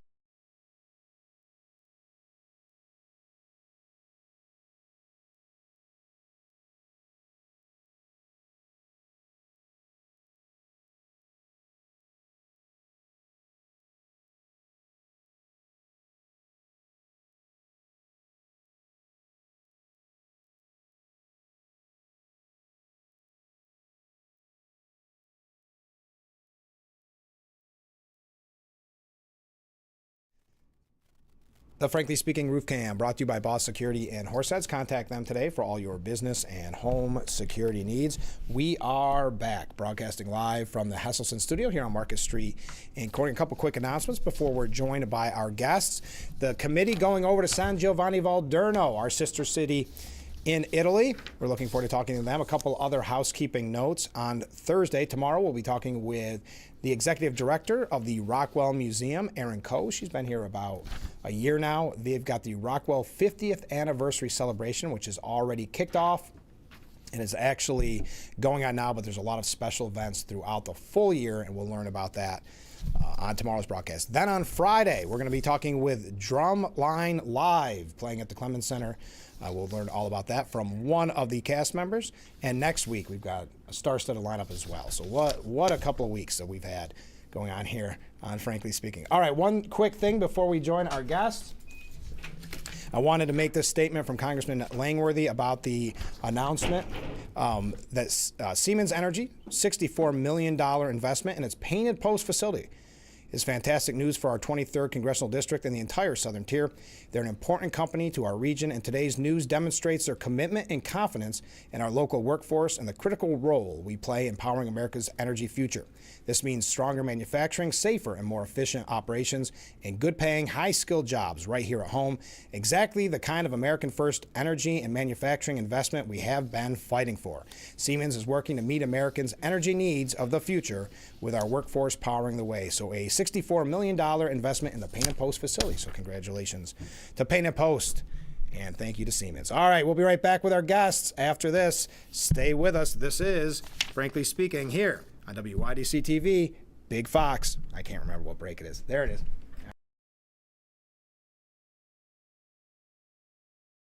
New York State is putting nearly $60 million towards improving key roadways across the Southern Tier. Many older homes are still at risk for exposing residents to high levels of lead. The Nani Hood Parent Resource Center once again brought the community together for its annual Halloween parade. Around the Southern Tier, Finger Lake stands out for its scenery and wine scene. This year's dry drought brought some positives to the crop. Lee Com Center is looking for fans to show up and show out. Foster's, your destination for both essential classics and new sensory journeys. Looking for something smooth and velvety, or long and satisfied with a savory, spicy finish? With originally recognized bourbon section, let us be your guide. Foster's, elevate your spirits. It's tax time, and Current Power Sports is here to help your refund go further. For the month of February, we're covering the sales tax on any new CF Moto machine purchase, plus select accessories. That means big savings on machines built to work hard, ride far, and handle anything you can throw at them. Why pay more than you have to? Let us cover the tax. Stop by Current Power Sports in Wellsboro, Pennsylvania, or Pine City, New York, and save big on your next CF Moto. Limitations apply. See store for details.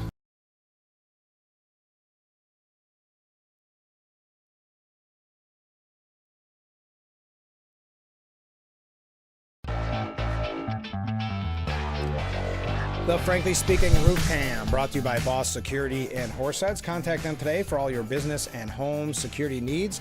We are back, broadcasting live from the Hesselson studio here on Market Street in Corning. And let me put up on the screen our guests that are joining us live in studio this morning. We're talking about the Corning San Giovanni Valderno Sister Cities program. Welcome to the show. Of course. If I could start off having you each introduce yourselves. We had your name up on the screen, but... My name is Sydney Layton. My name's Jaden Vernicatola. Chris Ware. And Tim Ball. Well, thank you for joining us this morning. When is the trip? How excited are you? We leave next Wednesday. Yes. Yeah. Oh, wow. Very excited. We're really excited. Yeah. Are you done packing? You're just beginning packing? No. No, not quite. Uh-oh. This is going to be a short week. Yeah. 1 week from today. Wow. Now, I know some of you have been to San Giovanni before and some of you haven't, but this is quite a long trip. How long does it take from Wednesday when you leave to actually arriving on ground?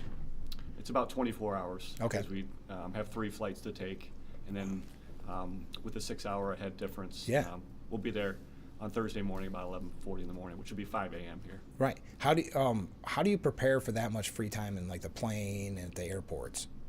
We're in a group, so there's 6 students and 3 teachers flying, so we'll all hang out together. That's part of the trip too. Okay. Part of the program is traveling and doing that. And everybody's asked me, for those of you who have already been to San Giovanni, it's been so cold this winter. So what's it like in Italy? Is it going to be nice? Is it warm? Is it the same temperature? It's definitely going to be warmer than it is here, which is nice. Okay. We were looking at it. It's going to be like 50-ish, I think. Yeah. Oh my goodness. There's going to be some rain, but yeah, but 50 is almost too warm at this point. We're not used to it. All right, so let's talk. We'll kind of break this up by some of you who have been and some of you, this is your first time. So seeing that it is your first time going, either we should have separated that. Yeah, we should have separated that. I didn't think about that ahead of time. What are you kind of looking forward to the most? I mean, you've never been there, but kind of just your trip overall. I'd say the sightseeing is going to be a big thing for me, and I love churches and stuff, so that will be amazing. And then obviously Italian food. Yeah, we're going to get to that in a second. That's always the biggest question. Yeah, the culture for sure, the churches as well, food for sure. Yeah. Yeah. Yeah. Well, and to you that have already been, you have all these grandiose ideas before you get there. Is it tough to do everything that you want? Because you have how long total? Getting done? 10 days. 10 days. Yeah. Is it tough? Does it get to the point where you kind of feel stressed about getting through everything? No? I think we were able to get through everything. Okay. All We right. have some of the same things that we're doing from previous years, but Sure. now that I've gone a few times, Yeah. I'm excited for the new. Of course, just that the makes looks on sense. their faces and Yeah. seeing the things, and the people are amazing. So. Well, and I know when the kids from San Giovanni Varderno come here, there's always that excitement because I hear of their itinerary, and it's amazing, right? Is that kind of how it's set up when you get over there, Correct. that they have yeah, everything? We're pretty much packed every day. Okay. Just to see as much as we can and to do as much as we can, because not only are we seeing the sites, but we're also in the school. Okay. talking about the schools. Do you spend a day in the school, like if you're as a regular student? We get to be in the classroom with them for quite some time, which is fun. Okay. All right. Jumping around here, who are you staying with while you're there? This is to our new people. Like, are you already pen pals with them? Have you already been in contact?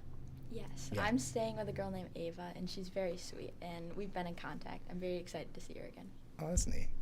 I'm staying with one of the teachers, Barbara, and she stayed with us when she came here in October. Okay, so you know her a little bit already. Yeah, so they're already paired up. So when they came here, Okay. students stayed with them, and we.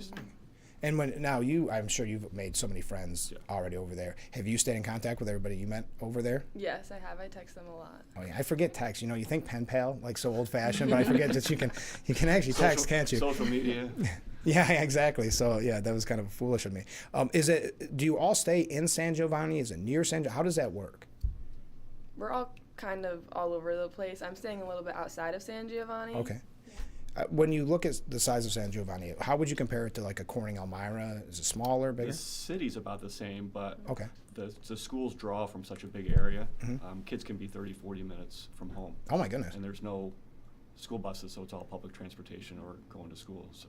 wow. Or parents driving them to school. So yeah, we're all pretty spread out, but Yeah. Chris is on one side of the town, I'm on the other. Okay. Well, kind of to that point then, are you concerned, because that sounds like a kind of a different culture in a way, are you concerned as you headed over there for the first time about the cultural differences, the language barriers, and those type of things? No. Oh, wow, okay. I've traveled before, so it's just a new place, and it'll be fun. Okay. I've been practicing my Duolingo, so. Oh, yeah. That's funny. Okay, you mentioned food. What are you looking forward to the most food-wise? Is there some dish that you want to try? Some experience? I don't have anything in particular, Mm-hmm. just very authentic dishes, I Sure. guess. Lasagna. Yeah, of course. Really want And you probably, I would think, and I'll get to you in a second, but I would think that you probably ask your host families and like that for tips on what to try, right? Because they're the experts, right? What are you looking forward to the most? Yeah, any of the pastas Yeah. I've heard are really good. Pizza, I'm interested to see because Sure. we have pretty decent pizza here. Yeah. But I think their pizza might be a little bit better. I think if they're watching it, you better say it definitely is better. Yes, absolutely. So to those of you that are the veterans, that you've already been, what are you looking forward to the most this year? Are there new kind of, for lack of a better word, events added every year? We're going to a different city this year. We're going to Ferrara, which we didn't go to last year, which I'm excited for. Okay. Yeah. Yeah, and like I said, I'm staying with the same teacher I stayed with last year, but creating that relationship, it's going to be fun to stay with them again. And I've noticed that when it comes to kind of the teachers, not that they don't experience the whole, they love the whole experience, but they end up, it's about the friendships and seeing their old friends from the past. And I'm sure it's like that for you to an extent too. Yeah. Yeah. Wow. All right. How will you make this trip different from last year? What are you going to do different this year than last year? I'm excited to go with another pair of eyes because last time I experienced everything, but there's so much to take Brand new, in. right? So I'm excited to be able to be more confident going in and open-minded and kind of build on the connections and make deeper connections. Same. Yeah. Yeah. Anything different this year? No, but just like I said, I got a new group of people going, so I'm excited to get them immersed in the culture and help them out and show them the ropes. So how many kids? You said there were 6? Did I There's make up 8 total kids. 8, so I kind of made up that number for some reason. No, I did say 6. 6 that will be traveling together. A couple students Okay. are traveling separate. And you've been, how many? This is your second time? Yeah. How many times could you realistically go as a student? Could you go all 4 years? Well, we don't do it every year, do you? We do it every year. Do you? Sometimes this year we took some sophomores, but usually junior and senior years. We've had kids go 2 and 3 times. Gotcha. And are you staying with the same family, you said? I'm staying with a different family. Different family, okay, but seeing your old friends. Okay, with the experience, how will you kind of take these new people under your wing?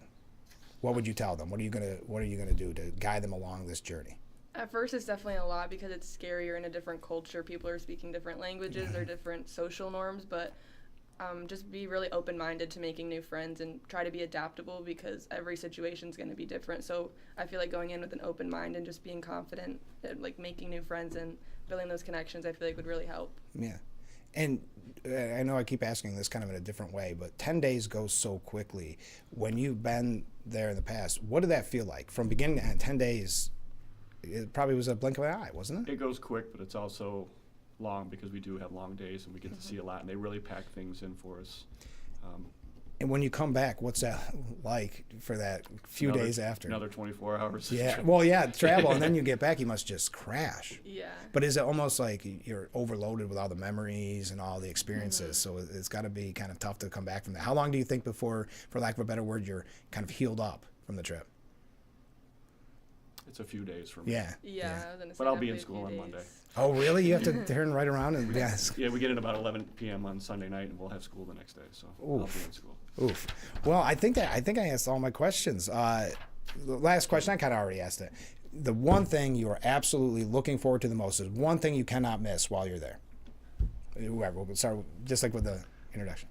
I'm really excited to see my exchange girl that I was staying with. We've built a really good connection, and I'm really excited to see her. Yeah, same thing here. And you haven't even met her yet. Mm-hmm. Well, I have met her. She did stay with me. Oh, here. I forget about that. that. She stayed the with reverse. me. Okay, I'm sorry. So it's a little easier for us going in February because we already had that connection for when they were here in the fall. That's right. I forgot. And I had probably him on the show. I love having him on the show. Yeah. My fingers are crossed that they're going to sneak us up to the Olympics. Oh my goodness, that's a lofty goal. They've told us there's some adult trips that haven't been finalized. We're holding out. We did ask about it, but they said it's a little expensive. A little unlikely. It's only a 2-hour train ride to Milan, so why not? You're that close. I know. Seems like a no-brainer. We're trying very hard. Well, that's great, guys. I know you're gonna have a blast the whole time. Safe travels, and I hope you'll come back on maybe after and we can talk about how the trip went. Sure. All right. Thanks for doing this live too. How'd we do? Good, I think. I think so. We'll see. I'll see what the viewers have to say. Thank you. Thanks so much for being on. Stay with us. All right. Stay with us. We'll be right back with Frankly Speaking after this. I got to figure out what break. There it is. New York State is putting nearly $60 million towards improving key roadways across the southern tier. Many older homes are still at risk for exposing residents to high levels of lead.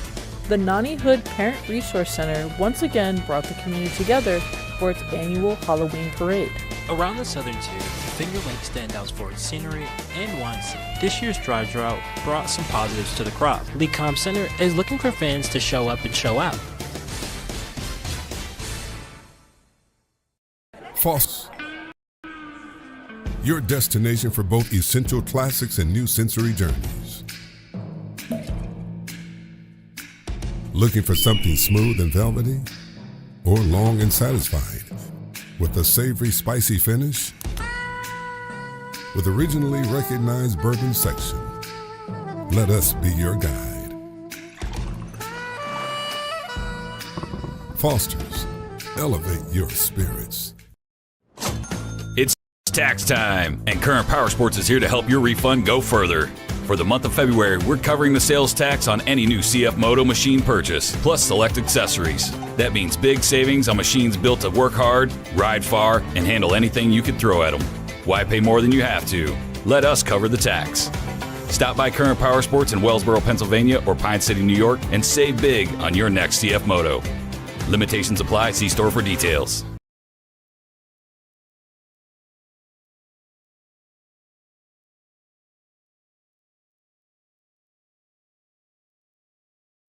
The Frankly Speaking Roof Cam brought to you by Boss Security and Horseheads. Contact them today for all your business and home security needs. We are back broadcasting live from the Hesselson studio here on Market Street in Corning. Thank you to our friends. Oh, someone bumped my camera. Hold on. Give me just a second. Can I do that? No, someone bumped my camera. We'll fix that after the next break. But I do want to thank our friends from Corning Painting Post High School and the San Giovanni Valderno Sister Cities Committee. We're jealous. I always joke after I have an interview with them that I know that my class trip was to Darien Lake. Much different, but we look forward to hearing all of their stories when they return. We were talking, I've got some viewer comments too. All right, so just real quickly, let me just put up the roof cam because that is going to drive me nuts. All right, and I made it worse. Okay, let's go to viewer comments. I doubt downstate will ever become separated. They are too dependent on upstate tax revenue and resources. I doubt the majority of the Democrat politicians donate $1 of the money they get from the amazing stock trades they make. They're only generous with taxpayer funds. It's fun to dream of a 51st state, though, and I would kind of concede to your point. I just think because it's been a long time. We've talked about it for decades, and sometimes when it finally gets traction, we all get excited, and then it kind of goes nowhere. And we've got to remember, too, it is still, at the end of the day, one-party rule. So the same reason we don't like the policies coming out of Albany, whether it's bail reform, public safety issues, taxes, you name it. The same reason we don't like that is the same reason why we don't like their decision on not to separate the state. So again, now to get on the ballot, it's something like 2 sessions have to support it, and then it gets on the ballot as a kind of a constitutional amendment. So I would say it is more of an uphill battle than even, for instance, a Bruce Blakeman winning the governorship. But as I mentioned, Governor Hochul has picked her running mate. She just won't tell us who it is. And also her opponent on the primary side, her own Lieutenant Governor, Antonio Delgado, selected his running mate, a Democrat Socialist of America, in line with the mayor's, Ram Mamdani. And let's face it, maybe we could see that a little bit from Hochul, trying to secure the Mamdani support. A comment from a viewer. The students and teachers did a great job. We hope they have a fantastic trip in Italy. And me too. They did do a great job. We don't always do the students' interviews live. So that was exciting. We have, like Phil Palmisano, Joe Sempolinski, those are normally always live in studio. But sometimes if it's not necessarily breaking news interview, like for instance, someone from a charitable organization, something like that, to make it easier on the guests, we do it, and to be honest, on me, we do it ahead of time. In this case, they were live in studio, and that was fun. I appreciated it. Okay, comment from a different viewer. From Rick. Well, Rick, I'm not ignoring you. It's just longer, and I can't read it real quick, so we'll get to that in just a moment. Lieutenant Governor Antonio Delgado has selected Buffalo socialist India Walton as his running mate for governor. Walton, who is a nurse from Buffalo, who nearly unseated New York's second largest city ex-mayor Byron Brown in 2021, will run as Delgado's lieutenant governor candidate. A source familiar with the decision-making has said Walton won the Democratic primary in her bid to unseat Brown back in 2021, but establishment Democrats, including current state Democrat Committee Chair Jay Jacobs, swooped in to support a write-in campaign for Brown. Brown, an 18-year incumbent, resigned in 2024, leaving the city millions of dollars in debt for a posh job at Western Regional off-track betting. Isn't it amazing how that's a posh job? They've struggled. I mean, New York is, especially when even OTB was more popular, New York was like the only state, the only house to ever lose. They were losing money on gambling somehow. But the move cements Delgado's attempt to boost support amongst the progressive wing of the Democrat Party, and that we know that's who he's vying for. Again, the kind of Democrat Socialist of America wing of the party that helped see Mamdani win mayor. That is what he's looking for. Now, Walton, again, his potential running mate, has the backing of the Working Families Party and Buffalo's Democratic Socialist of America chapter during her 2021 race. So Hochul has made a pick. We just don't know yet. Before the convention, Delgado selects Democrat Socialist of America, India Walton. And speaking of Democrat Socialists of America, a 38-year-old Democrat Socialist will take over Mayor Ram Mamdani's former state assembly seat. So, as you know, Mamdani giving up his seat in the assembly to be mayor, and you probably understand his district at this point, the fact that he was the assembly member. Now there is another Democrat Socialists of America. That's the party. It's not name calling, just for those that aren't aware. That is the party taking over his seat after a decisive special election win over two other members of the left-wing group. So it was basically DSA members against DSA members. Diana Marino, a community organizer and devout member of the DSA, secured 74% of the vote when the Associated Press called the race for Assembly District 36, where Mamdani served from 2021 until his mayoral win in November of last year. Marino easily beat out two challengers, Muslim socialist Rana Abdulhaman and DSA member Mary Jobaida. Other winners in the city's three special elections on Tuesday were City Council member Eric Botcher. We don't need to go through all that. Now, as we mentioned, I don't want to dive into this too much, but Mamdani is being ridiculed because when the storm was taking place, he wanted a specialized jacket that said that he was the mayor of New York. And it was, I guess, this real long ordeal. Well, the New York Times decided that this was worth reporting on and decided to write a glowing piece on the Carhartt jacket, even as of last count. Deaths due to the extreme outdoor cold were up to 16. You have, in some areas, snow still piled up where people can't get into work, get into school. You have garbage now piled up. Some are calling it a disaster for Mayor Mamdani. But again, the media came in early and said his first real test, he hit it out of the park. He did great. Of course, that has proven not to be the case, but the damage was already done. They do that reporting, and then they can move on to the reporting that talks about his Carhartt jacket, because that's exactly what the New York Times did. When the outdoor deaths tied to the extreme cold rose to 16, how the mayor, while needing to coordinate a citywide response to the storm, also wanted to find a new coat. That's what the New York Times reported on. One that was unassuming and modest, but still able to distinguish him while he addressed New Yorkers during the storm. The fresh-faced mayor's mad dash for new duds marked just one of several instances where the Democrat Socialist leader has made cultivating his image and appearance a top priority.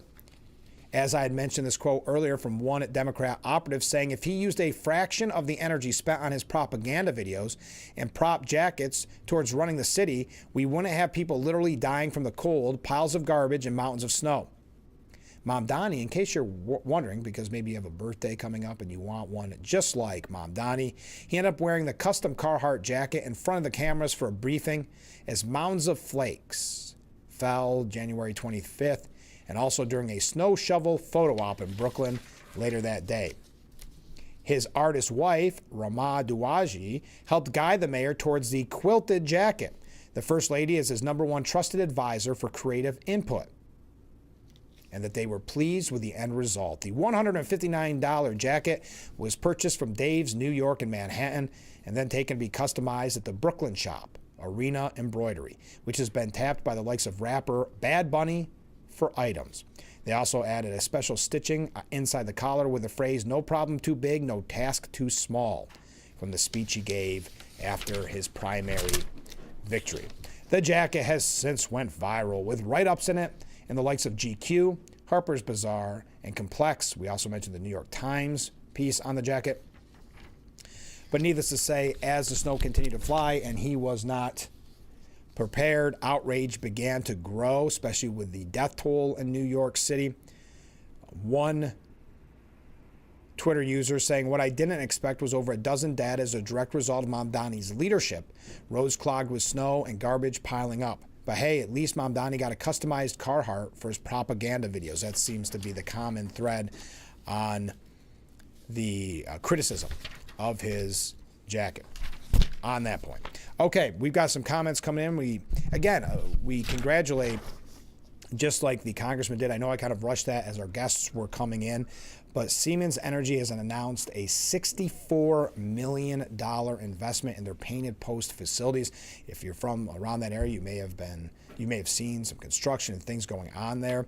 But the congressman congratulating Siemens Energy on their $64 million investment in the Painted Post facility, saying it's fantastic news for our 23rd congressional district and the entire southern tier.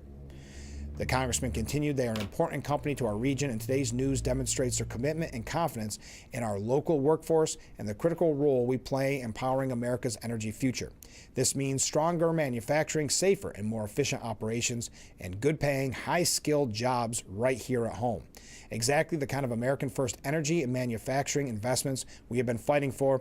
Siemens is working to meet America's energy needs of the future with our workforce powering the way. All right, we got to take a short break, and then we are going to wrap up today's edition of Frankly Speaking. One quick announcement, and I know people look forward to this, so I'm entirely sure that you already have this on your calendar, but I know the date has been moved, and it is today, which is the nutrition workshop at the Painted Post Food Pantry.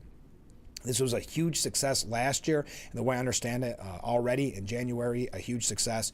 So the Painted Post Food Pantry, which is located, speaking of Painted Post, at 201 North Hamilton Street, is hosting a series of nutrition workshops at the food pantry. They will be held, this month's will be held today. Today, for just 1 hour, 10:30 to 11:30, you register for door prizes, you sip some beverages, and enjoy light refreshments during the presentation. Sample the recipe that Mary Ellen Bunce, the friendly nutritionist, will make, and take home a free kitchen tool as well.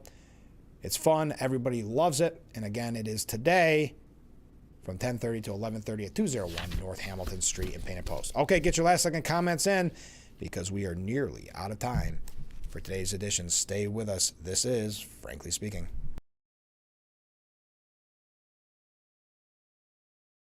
When you're online, don't forget to visit our Facebook page at Big Fox News. Catch up on news from the Twin Tiers.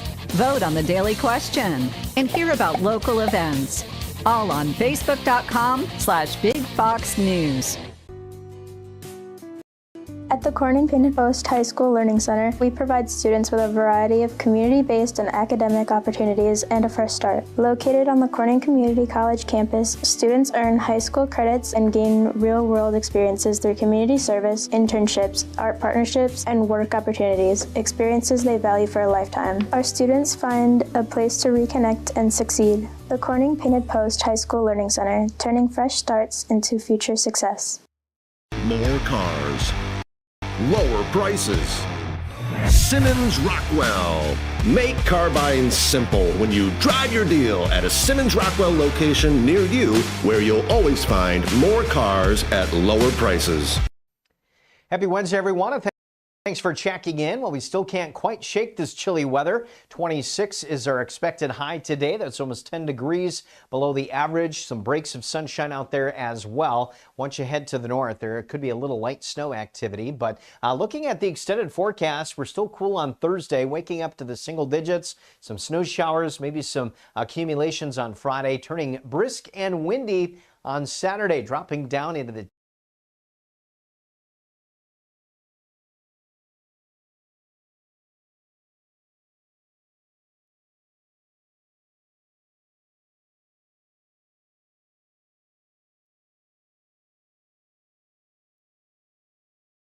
The Frankly Speaking Roof Cam brought to you by Boss Security in Horseheads. Contact them today for all your business and home security needs. We are back broadcasting live from the Hesselson studio here on Marcus Street in Corning. Let's go do some viewer comments. Rick writes in, good morning, Frank. Good morning, Rick. Trump's rare earth stockpiling is a good idea. Got to give him one there, as long as he doesn't try to take over another country to do it. He likes controlling things rather than coming to terms with others. 60% of all the government shutdown days ever have been under the watch of Donald the Dealmaker. That's horrendous. Art of the deal. We should know, and whatever you think of what Rick said there, we should know what did the government shutdown idea started, I think, under Carter.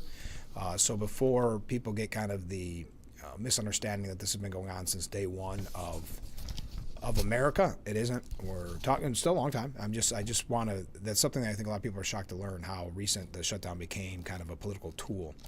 But again, the shutdown isn't completely to blame on Trump. It's about what's happening in the House and the Senate. But we'll continue with what Rick had to say. Why is Trump trying to undo the entire election and voting process that is protected by the Constitution? Because he wants to stay in the White House forever and make the entire world a more miserable place to live forever. Can somebody in his cabinet explain to him how it works? Try to do something that matters in the next 3 years. How about for something different other than building ballrooms, refurbishing a performing arts venue that had great meaning to many a short time ago, and using your limited cruise through McDonald's drive-through window? Do something for the American people. That's Rick. Comment from obviously a different viewer, as you'll see in a second. Hopefully with all the left protesters, hopefully with all the leftist prosecutors quitting over immigration, Trump will replace them with conservatives. This will be the best thing to come out of the protests, making America great again. Thank you to that viewer. Speaking of that, I know we got to move through some immigration issues quickly because we just have a couple of minutes left in today's edition. Did you see about the ICE attorney? Attorney for Immigration and Customs Enforcement had an emotional response to a judge in federal court. This is kind of making the rounds. A federal judge in Minnesota demanded to know why Immigration and Customs Enforcement is not complying with court orders and failing to immediately release immigrants who are being wrongfully detained as part of Operation Metro Surge. A government attorney responded that the federal government system, we'll say stinks. I don't like the word she used, but you get the idea.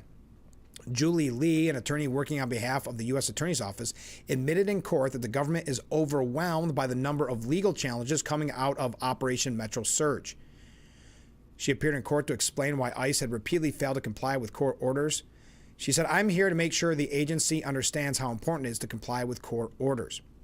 While Lee said procedures are being implemented to ensure that ICE complies, the orders are moving forward. She admitted that it's been like pulling teeth and has required nonstop work. She said, "I wish you would just hold me in contempt of court so I can get 24 hours of sleep. The system stinks. The job stinks. I'm trying with every breath I have to get you what I need," because there's so much kind of red tape and paperwork that is being demanded. Okay. Jerry Nadler was criticized.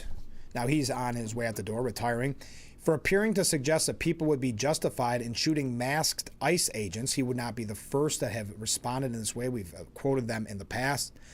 Jerry Nadler saying, "What is really the major problem in this country today is the fascism in our streets. The attacks on the American citizen by masked hoodlums.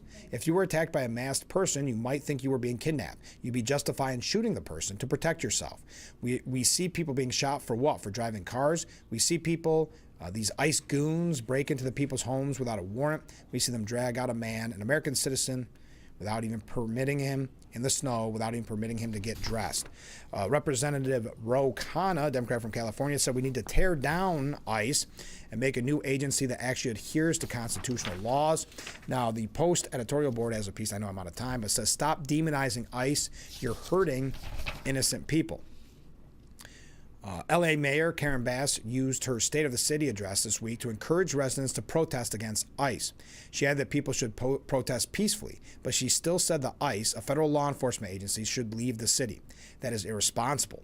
Politicians can and should resolve these difficult issues through the legislative process and the courts, not in the streets. Innocent people are bearing the costs. Dean Phillips has a piece out saying that we can fix immigration enforcement without fueling chaos or lawlessness. All right, I know we are out of time for today's edition of Frankly Speaking. I want to thank everybody who joined us for being on the program and with your comments and your waves. A comment from a viewer: "My opinions are completely opposite of Rick's. I do like having him watch, though. It must be very difficult for him. I know how he must feel because it's the same as me during the Obama and Biden years." Thank you. That's a good point. But I do, to this viewer's point, I do like having Rick watch. I think that's a fair point. So thank you to that viewer. Thank you to our guests from Corning Painted Post High School and the San Giovanni Valderno Sister Cities Committee, who are heading to Italy next week to visit our sister city. We want to thank them for being on the program. It's such a great organization, such an amazing opportunity for both students and teachers. So we look forward to hearing how their trip is when they come back. And then when the students from San Giovanni Valderno visit. We look forward to having them come in the studio as in years past. On tomorrow's broadcast, we're going to be talking to the relatively new executive director of the Rockwell. She's been there about a year, Erin Coe. She's going to be joining us to tell us all about the Rockwell Museum's 50th anniversary celebration. It's going on now. It started the first, I guess you would say, leg in the series. There are so many events surrounding the 50th.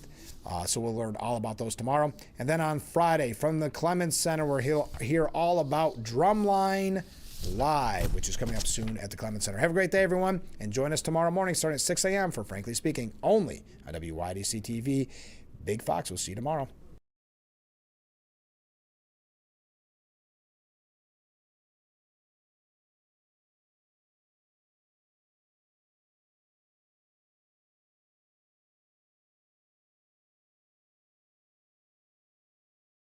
What better way to start or end every day than relaxing in your very own Hesselson's hot tub?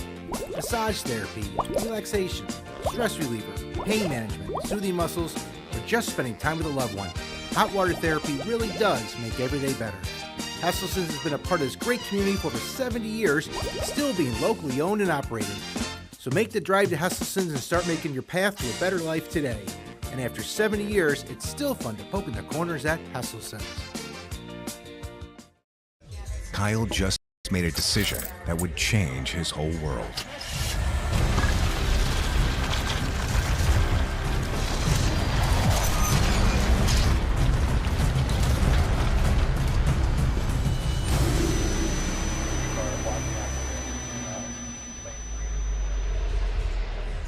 Hey, you're sober? You drive.